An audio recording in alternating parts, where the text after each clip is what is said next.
Good morning. So Julie's asked me to cover this topic. It's something I guess all you guys are farming. It's always been there in the background, the ability to manipulate as much as you can do really the value of your milk and what you get for it. But obviously in the current situation it's of increasing importance. We're all aware where the milk price is, and one of the few things on a number of contracts that you can now do to make any significant difference to the value of your milk obviously is to try and increase the constituents and drive the value of your product that way. So we're going to look at that. We're going to look at what the main milk components are. Very, very briefly cover how those are synthesized. So what it is that makes milk fat, what it is that makes milk protein.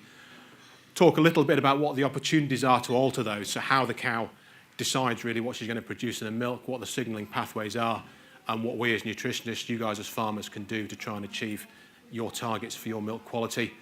And then talk very, very briefly about some of the economic considerations. So although it always sounds like a nice thing to try and get the price per litre up as high as possible, just some of the areas that you need to consider as to what the impact of that's actually going to be on margin and profitability at the end of the day. So very, very basic ruminant nutrition, always worth bearing in mind. Some of the challenges around feeding cows or any ruminant is that we have a selection of feeds that we put in that we ration on the basis of, so protein, starch, sugar, fibre, all the rest of them. But the reality being that the nutrients the cow is supplied with are very, very different. So because we're constantly feeding this big fermentation vat that's the rumen, the cow is supplied with a very different set of nutrients. So the cow does not live on starch, for example, or very little of what the cow lives on is starch. Predominantly energy precursor in cows is these volatile fatty acids that most of you will have heard of, acetate, propionate, butyrate, and that's the cow's energy source. Protein is slightly different. Roughly a third of the protein that goes in the front end of the cow will actually make it down to the abomasum, the small intestine, and will feed the cow. A lot of it's altered significantly, so some of it in the rumen just turns into ammonia, is then absorbed. A lot of it, and what you're aiming to really try and achieve, is that the bulk of that protein is broken down in the rumen and then is built back up by the rumen microbes, predominantly the bacteria, and that supplies the cow with a very, very high quality microbial protein. But again, quite different to the proteins you supply the cow with, and some real limitations about how we tend to ration cows, certainly in the UK, based on particularly crude protein, or what we assume the bypass fraction of that ration is. So there's some limitations really, the difference between what we put in the cow and what the nutrients the cow herself actually receives, because they're going through the rumen via a number of different processes. What components are we looking at? So we can break milk down to those things, the ones we really care about in terms of the milk check, obviously the protein, the fat. Those are the ones you can see from the slide that have the high levels of variation that can be quite different between herds. Lactose is the skeleton of the milk. It's a sugar. It really determines, it's quite fixed, and it's osmotic. It draws the water into the milk, and because of that, it's at a fairly constant level. Ash is there, so calcium, some of the other minerals, but as I say, protein, fat, the ones we really care about and the ones that we can hopefully try and manipulate and that can maximise the value of your milk on farm. So if we look at them in turn, what is milk fat? Milk fat is predominantly triglycerides. Triacyl glycerides, which have two different parts predominantly. So there's a glycerol skeleton, the red bit on the bottom. This will work, that's not great. And then you've got three fatty acids hanging off it. The fatty acids vary quite a lot. So different carbon chain lengths, so from very short ones that are about 4 carbons up to 18 carbon atoms. The significant thing on this farm, really, on this slide for what we're talking about, is that the fats we're going to milk, they differ from the body fats in the cow. So there's not just body fat going into the milk. They differ from the lipids in the blood. So there's a transformation. The fats that the cow can mobilise are from her back. The fats the cows digest that go into the bloodstream are not the same as the fats that appear in the milk. So the udder itself, the udder cells are very, very, very metabolically active, and a lot of the fat that comes out in your milk is therefore synthesized in those udder cells. So there's metabolic process going on there. The udder's a lot more dynamic than you might initially think in terms of synthesizing those fats that are within your butterfat.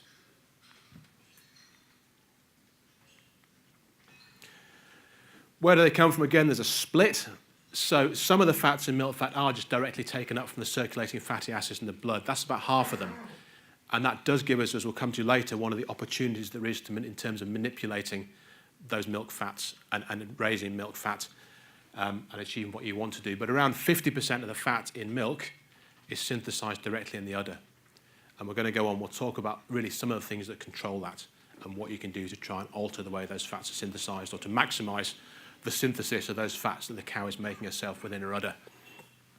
Again, they're split for different chain lengths, so your short chain fatty acids are made by the cow, medium ones are 10 to 14 carbon atoms made by the cow, above 16 carbons really coming out of the circulation. And amazing what we're dwelling on this slightly, the 16 carbon fatty acids are a mixture of both, so some made in the cow, some just taken up from the bloodstream. The significance, particularly the 16, 18 carbon fatty acids, will come to slightly later in the talk, so that should become more obvious why I'm dwelling on that slightly. Where do they come from? So if you think back to that diagram of the rumen, we're saying these, to a degree, are the energy supply to the cow, so these volatile fatty acids.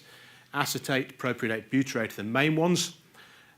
So any of you done probably even any fairly basic ruminant nutrition, rumen microbiology, you'll have an understanding that feeds are broken down in the rumen, they produce these fatty acids, and predominantly really from fibre digestion, so your forage portions of your ration in particular, you produce particularly a mixture of acetate, which is one of the big precursors for milk fat.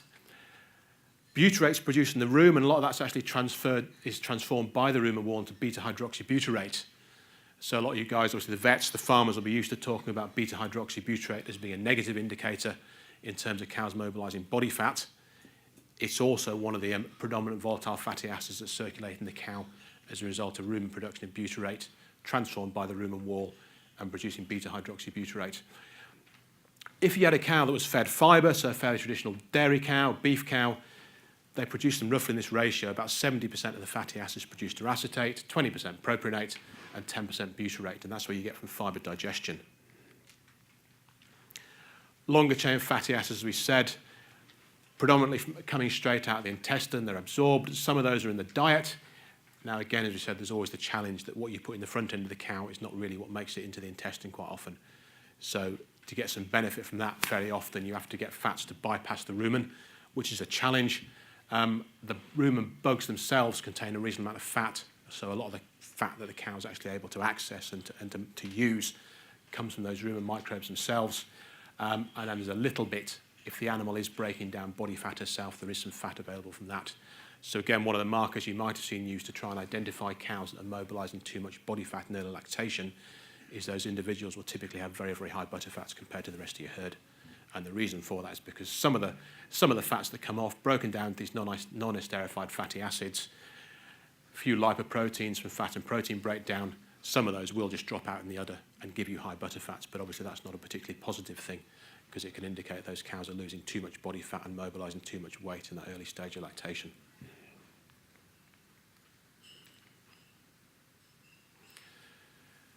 So a brief recap of that really is to try and synthesise milk fat, the cow needs a number of things. She needs predominantly acetate, so product of fibre breakdown in the rumen. She does need a little bit of beta-hydroxybutyrate, which in the majority of situations is being produced by the rumen wall from butyrate that's produced there by fermentation. Potential for some absorbed dietary fatty acids. There is an energy requirement. Not really often talked about in terms of trying to raise milk fats, but there is a glucose requirement for that to happen because that glycerol, which gives you your skeleton of your milk fats, is produced predominantly from glucose, and then it takes other energy sources to do that. So the cow's typical energy source is able to run on ketones, able to run on acetone as an energy source, and able to use glucose as well, the small amounts that ruminants have available to use for their metabolic processes. If we look at it in a slightly possibly roundabout fashion, so rather than initially talking about what you can do to raise milk fat, the scenario we're often confronted with, and particularly we dealt with a lot in the past, was low milk fat. So why has my milk fat suddenly gone so low? What's the problem? What can I do to correct it? And there's a reasonable body of research around that. There's been a number of different theories put forward over time. The two common things, probably by slightly more now traditional thinking, was low milk fat caused by typically very highly fermentable carbohydrate rations. So the classic in your house cows would be feeding very, very high levels of rumen fermentable starch and diets high in oils. And you can always sometimes bring them together. The particularly challenging situation for a lot of guys who graze their cows, obviously, if you're going out onto very lush pasture, you can have the combination of both. That grass is going to be high in polyunsaturated fatty acids, high in oils, and potentially also very, very high in rumen fermentable carbohydrate. And that's often one of the situations where you get very, very low butterfats. The theories put around that really as to why that would happen was A, we've got lots of carbohydrate. We've potentially got a rumen acidosis around that because of possibly lack of effective fibre. The theory again being that it's fermentation of fibre that produces acetate. We haven't therefore got enough acetate to drive milk fat production. We just don't have the building blocks in the animal to produce the milk fat we want. And that was a theory that's talked about for quite a long time, and you may still come across. The theory around feeding high levels of oil was fairly similar. The traditional thinking being that if you go over 5% in the oil in the diet, that oil then can't coats the fibre particles. The fibre particles are then unavailable to the rumen microbes. They can't break them down. They can't produce acetate, and they can't produce milk fat. So that's what was said. You can look at it diagrammatically and have a bit of a split. Very, very simple rumen microbiology 101. Fibre in the rumen is broken down by a particular group of organisms, microorganisms, bacteria. They produce predominantly acetate and butyrate. You start adding carbohydrates, which obviously we do more and more to try and get higher yields out of cows. Different group of rumen microbes come in, produce different volatile fatty acids, in this case predominantly propionate, which is the precursor for glucose. And the argument with that was this, and there's experiments around this. I can feed a control diet on the left-hand column. Don't worry too much about the numbers. I'll highlight the important ones. Or I can feed this low-fibre diet and try and create milk fat suppression in an experimental situation. You can look at that American experiment. So even in the control diet, arguably the milk fat content's not very, very high. But they managed by doing this to drive milk fat content down to 1.7%. So I think anybody can agree that's milk fat depression. And if you look down at the actual percentages, and this is where some of the argument came from, remember we said roughly in a high fibre diet you're producing 70% acetate, which drives your milk fat production. You go to this low forage diet and suddenly you're below half of the volatile fatty acids produced through acetate. So that would seem to support the theory. Unfortunately, where it falls apart is if you look at it in terms of the total acetate produced, it's the same on both those diets. So all you're doing by adding more fermentable carbohydrate in there is you're increasing the total amount of volatile fatty acid there. You're increasing the supply of those to the cows. You're increasing propionate, the glucose precursors, which potentially gives you more lactose, gives you more milk production, but all the while you're still maintaining acetate. So there's still plenty of building blocks there to build milk fat. But also very clearly in that experiment, you don't actually get very, very much milk fat out. So something's not working, something's gone wrong. If we bear that in mind and think a little bit more about the oils, there's always this argument that feeding more oil depresses butterfat, and you certainly see that, particularly if you feed unsaturated oils. What the cow also tries to do in a rumen constantly is what's called a hydrogen sink. So if you put anything in there, any fats or oils in there, the cow will try as well as she can do to turn them into saturated fats. So if you think about all the negative publicity there's been fairly recently around dairy fats in diets, fortunately some of that thinking is being undone. Dairy fats, animal fats are predominantly saturated fats. The reason being you put a fat in the rumen, the cow adds hydrogen onto it, and she turns it into a saturated fat. Predominantly, ideally, by this left-hand pathway. Now, what can happen is there's another pathway these fats can run down. The right-hand pathway. Well, that point is working very well for you guys. So they can go an alternative way. What this does is it produces potentially this compound here. Don't worry too much about the name of it, but you've got an alternative pathway of saturation of fats, and you produce some different intermediates.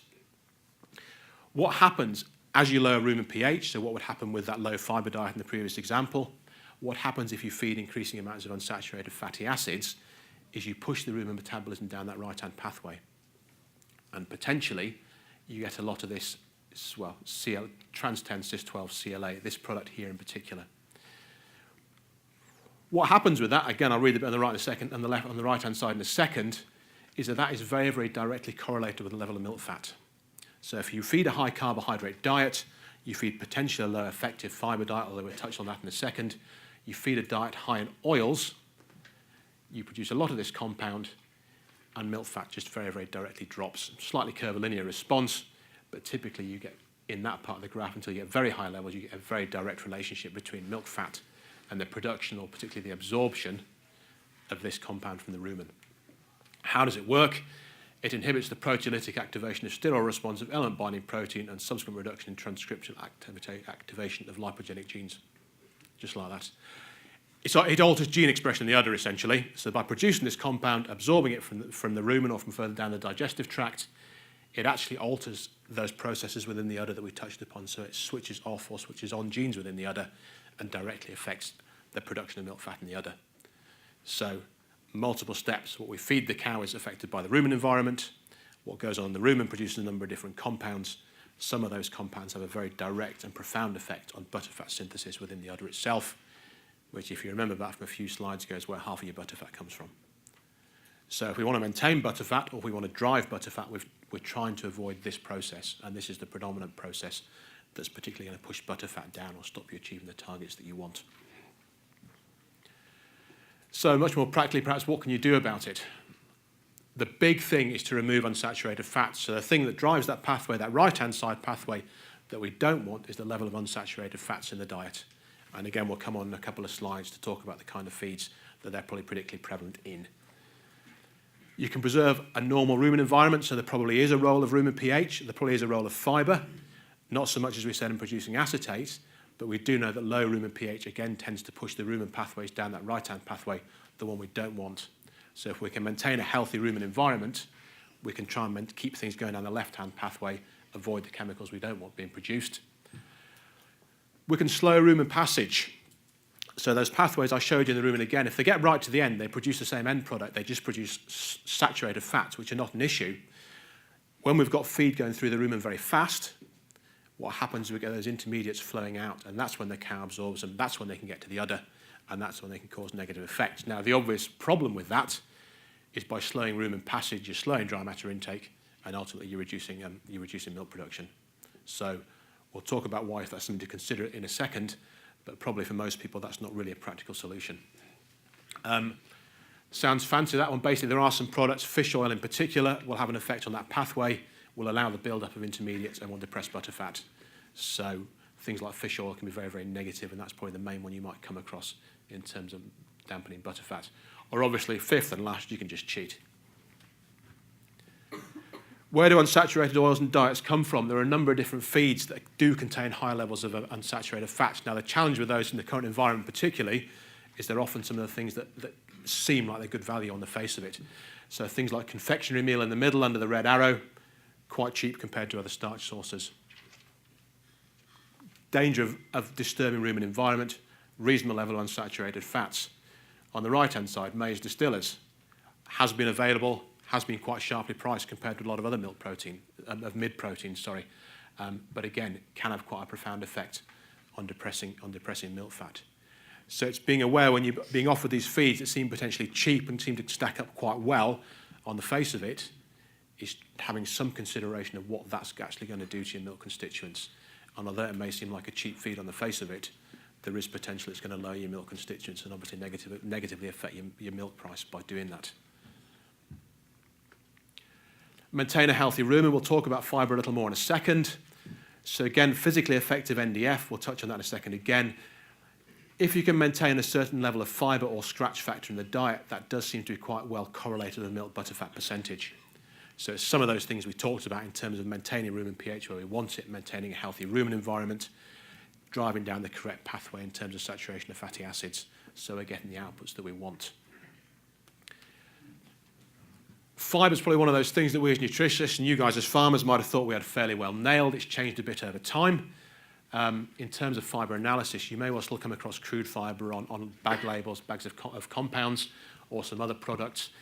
Nutritionists largely moved away from that. It bears very little relation to really how those feeds behave in the rumen, but you might come across it sometimes. We moved on to NDF, which is quite a useful chemical measure, and it really corresponds to the cell wall component within any feeds that you feed in the plant cell wall, so hemicellulose, cellulose, and lignin.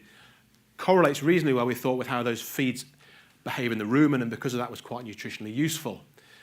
We moved on, or the Americans particularly moved on for a couple of different concepts, one of which was effective NDF, ENDF, which really just tried to say, well, what effect does that feed have on butterfat? Seems quite useful in terms of what we're talking about, does some odd things. So you potentially get products like the saturated fatty acids that some of you might feed to maintain or increase butterfat. Very high ENDF, but no real fibre in them at all. Moved on a bit to physically effective NDF. So most of the time when you're probably talking in terms of formulating rations to certain levels of fibre, you'll either be talking about physically effective NDF or forage NDF, which most UK nutritionists would set somewhere around 18%. The definition of those changes slightly. It's now particles greater than 4 millimetres if you're really interested, which has gone up from where it was. That's where we thought we were. Now, a couple of things that we've been working on, other people are aware of recently, suggest that there might be a little bit more to fibre and a little bit more to maintaining healthy rumen environment than we thought. So one of the things we've done some work on recently is nutritionally improved straw, which is a ground and pelleted straw product. None of that, I think, is going to be above 4 millimetres. I'm not sure what the size of the screen is. David's nodding. Yeah, David's agreeing.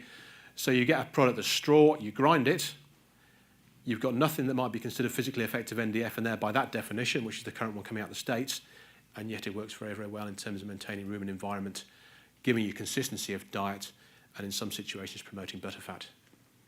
And the other thing that may be of interest that you may have come across in the farming press that's been talked about a little is compact feeding, which is basically where you take a TMR and you mix it for anything up to about an hour, which is very, very contrary to what we would have been telling you for the last 5 to 10 years. The theory behind, I think, this one in particular, and probably some of the theory behind this, is it just gives you very, very good uniformity in the diet. So probably one of the things that affects cows and affects rumen environment significantly is variation in intake, sorting at the feed bunk. And although you might formulate a diet that looks fine on paper, that story around achieving consistency and feeding the cows the same minute to minute, hour to hour, day to day is probably very, very significant in terms of how the rumen behaves, how it responds, and how you maintain that healthy or normal rumen environment. Think about what carbohydrate sources you're feeding. So as we said, you don't want to drive a low rumen pH. So the things that typically maintain high rumen pH are the slow release carbohydrate sources, larger particles potentially, uncooked, unprocessed, so silage, maize, grain, caustic wheat, which has got a whole grain obviously in the caustic component, all the way down to the things that are a bit scary, so confectionery again at the bottom that we touched on already, maize sugar, biscuit meal, things that look fairly attractive because they're fairly cheap on an energy basis at the moment, and then anybody who's feeding whey or whey permeated at the moment, predominantly lactic acid, so things that are potentially quite fizzy, could disrupt rumen environment, more volatile, and probably have more of a potential to depress milk butterfat. This we touched on. We said you can't really slow rumen passage without decreasing milk yield. So again, probably not very economically viable. The thing to bear in mind is one of the things that drives low rumen pH is not just the formulation of the diet. Cows that eat more, cows that take in more themselves purely because of that factor are more at risk of having low rumen pH. So there is a greater risk of lower milk fats in high-yielding cows, separate from the direct dilution effect because you're producing more litres. So the high-yielding your cows, really the more care you need to take. So that's the measure from that one. So just to be aware of that, rather than saying you need to slow rumen passage. You can always cheat. We'll talk about this in a second. So we talked a lot earlier about 16 carbon, 18 carbon fatty acids. That's all you're doing with these rumen-protected fats. You put a 16 carbon saturated fat in. Because it's saturated, it bypasses this process in the rumen. It's available to the cow. Some of that just drops out in the udder as those preformed 16 carbon fatty acids. So obviously a product there, others are available. All of them on that chemistry work pretty much in the same way. So practically what can you do? If you're trying to get your butterfat up, be very, very careful with sources of unsaturated fatty acid in the diet. So we've touched on some of them, but there's obviously a conversation there to be had with your nutritionist, your feed compounder, around what are these ingredients, what level are they in there at, what effect can we expect that to have on milk fat. And milk fat of the two, we'll come on to protein, milk fat of the two is probably the one that's a bit easier to try and work out what's actually going to happen in response to certain dietary changes. You can consider adding buffers, not necessarily anything expensive. There's a reasonable amount of work out of America on mag oxide, which is an antacid rather than a buffer, potentially positive effects there by maintaining rumen pH and increasing milk fat. Careful with forage chop length, although again, as we said, you're trying to achieve constancy, so there's a balance to be had between long chop forage quality in the clamp, and the ability of the cows to sort that feed in the ration. So there's a balance there. Possibly a little bit to be done if you're feeding blends rather than grinding, go for slightly larger grind sizes, and think about what can we feed less compound, particularly in slug feeding, so for parlour feeding or feeding out of parlour feeders. Is there a benefit in moving some of that concentrate into the trough to maintain consistency again? Grazed grass is interesting. There's obviously, again, a lot of interest around this year with milk price where it is. Can I save money by turning my cows out? And potentially, yes, you can do. It's quite challenging. There's a lot of research, obviously, on fully housed cows. Looking through if you read through the literature at the moment, probably the predominant research being produced currently is from fully grazed herds. So a lot of coming out of Ireland, has been a lot coming out of New Zealand. Having said that, what we do know about cows that just eat grass or really predominantly eat grass is a lot of them do have very low rumen pHs. The significance of that low rumen pH caused by grass fermentation or fibre fermentation compared to fermenting starch or sugar is very, very unclear and is a subject of much debate. What we do know is they take in an awful lot of water, and that can be enough to make the faeces loose. And we do know, if you look at the Irish or the New Zealand situations, a lot of those cows eating these diets that, compared to conventional Northern Hemisphere rationing, shouldn't work, and they produce more than 5% butterfat. So you cannot draw a straight line from saying these cows eat grass, they have low butterfats, as we often see. Some of that is probably genetic, so LIC in New Zealand have identified a gene that is promoting butterfat. In those situations, if the cows are healthy, there may be little argument for adding additional fibre. Now, the challenge we have particularly is taking that, and so we're taking half of almost New Zealand system, half a US system, and putting them together. And so we've potentially got quite a challenging forage source outside, possibly a challenging diet inside from a partial mixed ration, and mixing them together. There is little, if no, research on how that works, what the rumen's actually doing, and how we control that. So great need of care needs to be taken with that, and there are probably different considerations from a true grazing system, so to bear that in mind. So milk fat's fairly straightforward. Milk protein is a whole other ballgame, and I think practically we would say it's much, much harder to manipulate milk protein and to be able to predict what the outcomes of your interventions are going to be than it is from producing from milk fat. So lots of gene networks, that's the inside of a cell, that's what's going on.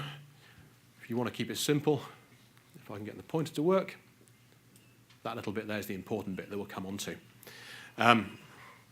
What determines milk protein? There are some cow factors, so the ones there, breed, parity, days of milk, genetics, and season. There are some dietary factors. Now, one of the interesting things, or one of the challenging things, is that things that drive milk protein are often very analogous to the things that depress milk butterfat. Now, milk protein, having said that, is obviously the one that's high value at the moment, and really where the drive's coming from, certainly for my clients, is that this is the one they're very keen to get up. Energy intake is key, particularly fermentable carbohydrates, but this time there's a positive from that. Oil intake can have a small negative effect, and there are possibly little bits and pieces we can do around protein intake, quality of protein, and amino acid profile. Now, I think there's still probably within the industry a fair degree of misunderstanding around this, but the most important of all of these, and I'll show you some evidence for this, is actually energy intake in the diet. Where does milk protein come from? So again, it's all synthesized within the udder. It's synthesized from amino acids, so proteins, well, largely proteins go into the cow, broken down in the rumen, rebuilt by the rumen microbes largely into microbial protein. That combined with bypass protein taken up, digested by the cow, turned back into amino acids. Those amino acids are supplied to the udder, which the cow can then use to build milk proteins. So they've got to get into the cells, then they're made into milk proteins. There are some essential amino acids that we need to supply at the level of the small intestine. Some the cow's quite happy to synthesize herself, so the non-essential amino acids, same as any other species.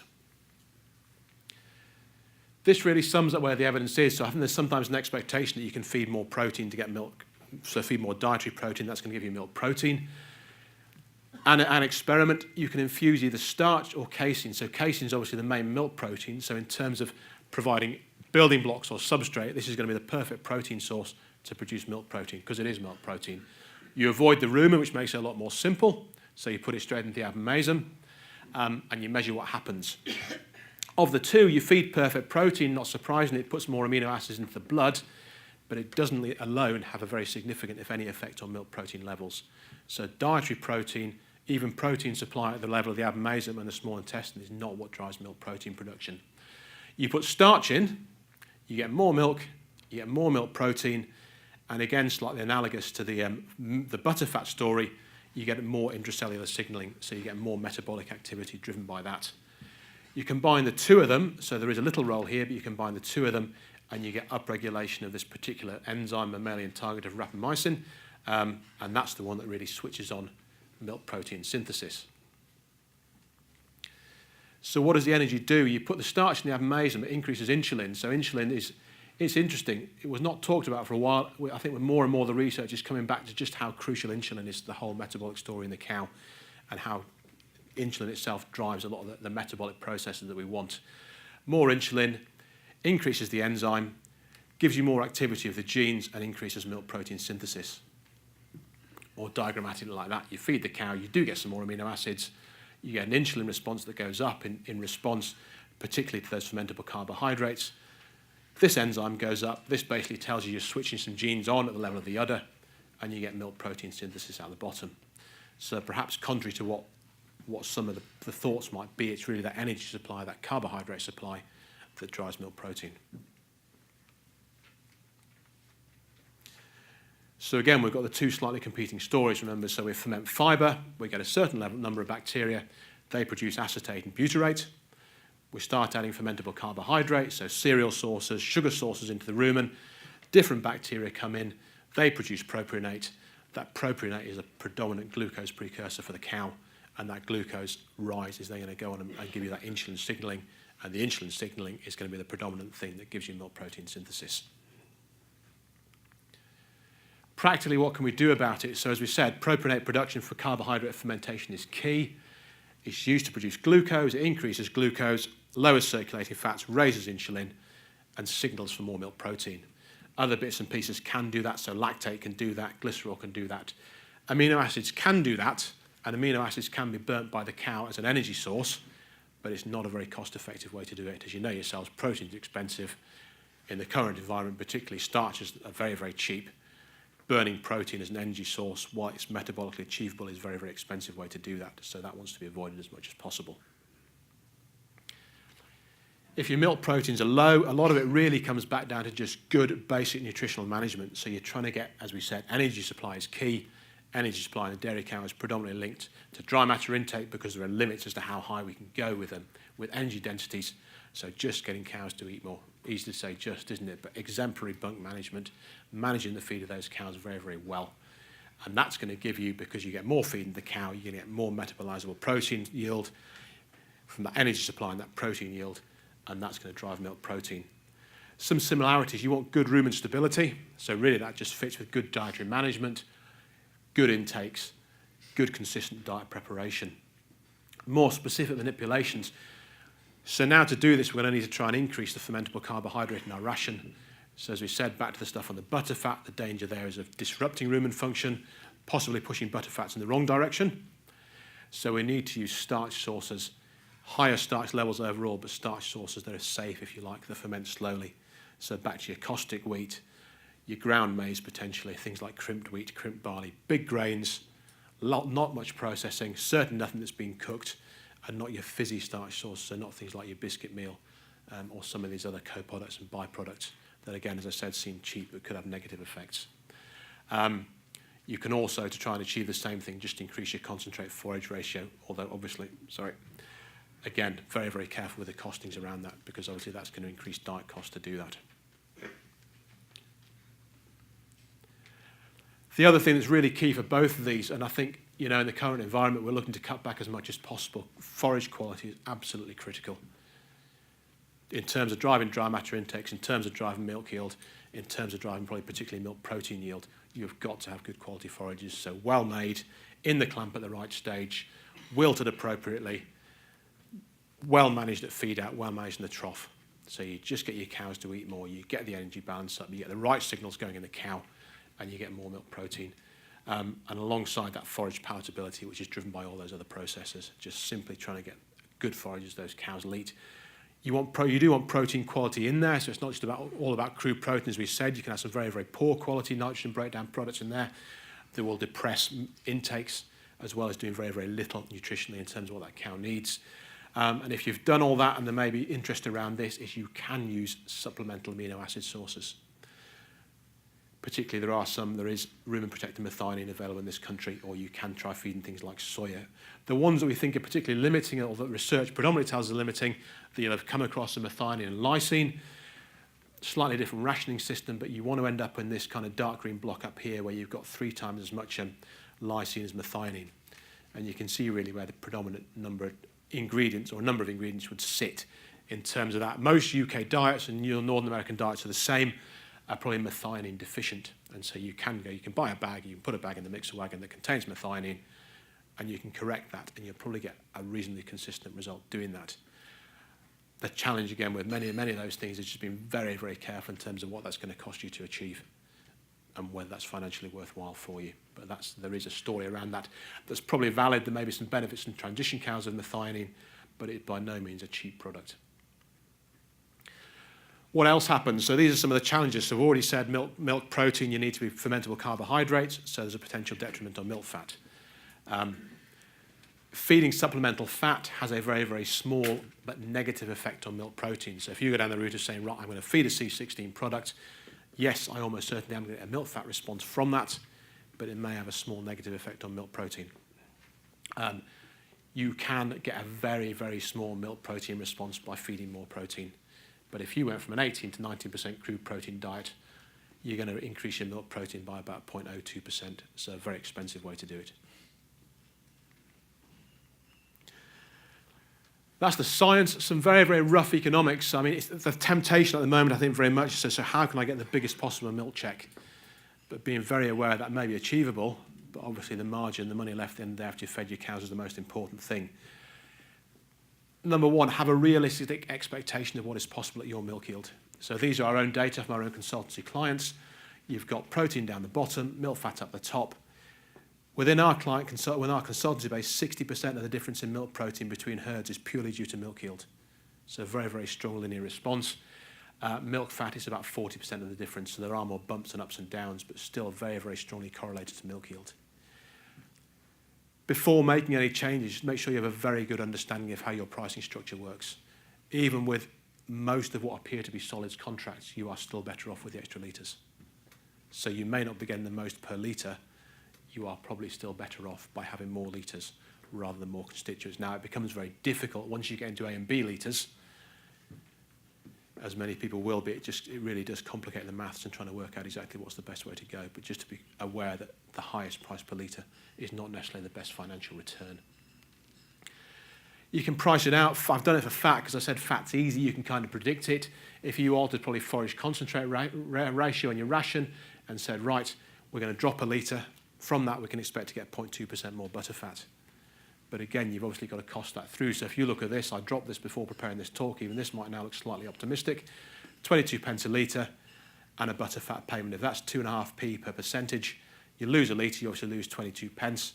You work out what your butter fat's worth, it's only worth 12 pence. So even in that situation, there's a clear economic benefit to the extra litre. Work out your feed costs as well, but certainly in that kind of very partial budget, the extra litre is going to pay you better than the extra butter fat.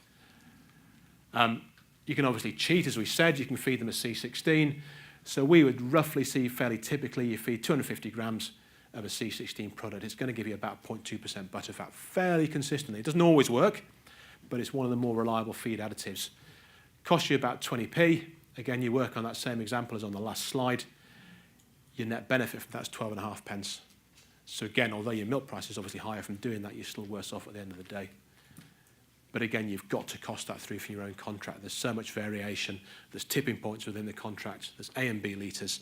So just being very, very conscious and doing some of those rough maths yourselves or with your farm advisors and trying to get a decent handle on where those changes are going to actually get you to in terms of profitability rather than just milk price.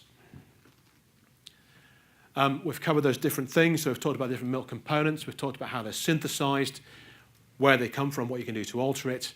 And very briefly talked about the economics. And just to be very, very careful around that and to make sure you're making the right economic decisions in the current climate that's very, very tough. As a summary, what the take-home messages are, the milk fat and the milk protein percentages are largely influenced by these metabolic processes and particularly gene switching on and off within the cow's udder. We can, to a degree, influence them. So fat is predominantly influenced by rumen environment, and so we need to do everything we can do to promote butter fat, is to try and avoid that wrong pathway, if you like, that right-hand pathway in terms of how the rumen deals with fats. Protein is predominantly influenced by carbohydrate and overall energy balance. So driving protein is really your good nutritional management is the predominant thing, and then there are bits and pieces you can do around carbohydrate content and fermentability of those carbohydrates. Forage quality is critical, quite an apt message for this time of year. I guess that's the next big thing that comes into the equation, is planning for this year's forage crops. If you want to change them fat, the lower value of the two, fat is the easier and more predictable one to manipulate. Protein is difficult. And whatever you do, be very, very careful that you try and as fully as you can assess the economic impact of your changes before doing it. If it looks positive, do the change, but very carefully track whether you've got to where you want it to be or not. Thank you.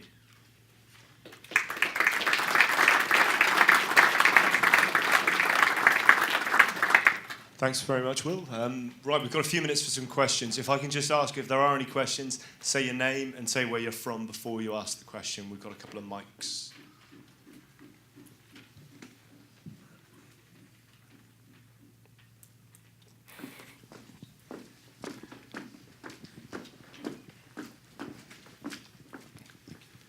David Cubitt, Sundown Products.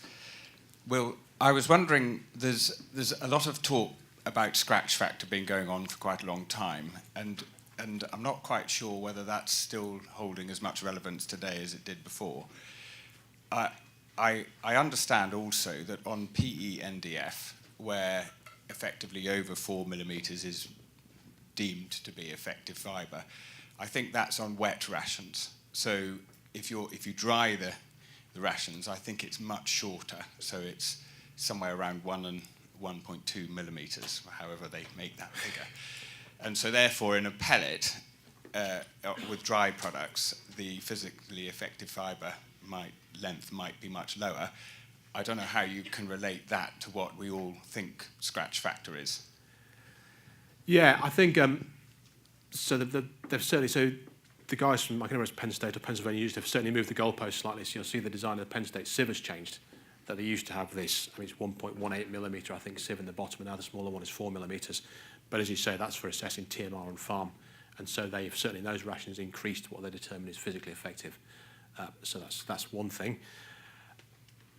I think, the story about physically effective NDF, I suspect we'll see that change over the next 5 to 10 years. I think some of the work, obviously with your own products, some of the other things around compact feeding coming out of Denmark, and some of the rations, you look at something like bull beef and think, you can feed what appears on the surface to be a very high-performing animal, very high-producing animal in its own sphere, with a diet that contains little or no what we would consider physically effective NDF.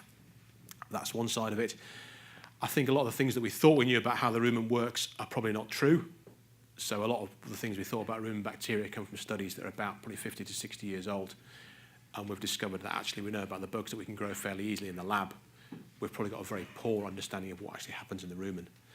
And I think you'll see those things come together and hopefully a better understanding of how these things work. I do suspect physically effective NDF, as we currently understand it, will become less important, and the emphasis will probably be more and more on delivering consistent rations. I think the rumen's phenomenally adaptable, and so long as you are consistent with what you present that rumen with, there are fairly broad parameters as to what that cow will accept. Now the challenge then is, all right, you're putting rations on farm, you're still stuck in that kind of paradigm. Well, I know this will work, and I know this is safe, and I know I can do this without breaking the cows. And you do certainly within. I mean, there are challenges in the UK feed base, so I analyse a forage. I've no real idea how quickly that forage is going to degrade in the rumen. And so there's a lot of work to be done in moving that forwards. I think physical PE NDF is a useful tool as we have it at the moment. I would hope within the next 5 to 10 years we'll have moved on the next generation of whether it's analysis or rationing to a better understanding of how the rumen works and how we manipulate that to get what we want whilst maintaining the health of the rumen, the health of the cow. Thanks very much. Any more questions? Nothing plasticine animation related? No, lovely. Thanks very much. Somebody else. Will Tulley, thank you.